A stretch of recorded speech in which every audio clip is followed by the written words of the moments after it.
ठेकुआ कसिया संगे लौटे अभी की यार गे मुकेश अमित दीवाना जी के बटी हमारे साथ गे ठेकुआ कसिया संगे लौटे अभी की यार गे मुकेश दीवाना चंदन के बटी हमारे साथ गे आना गे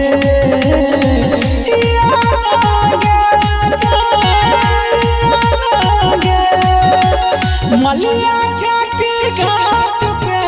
दौड़ल दौड़ल आना गे दौड़ल दौड़ल आना गे पूजिया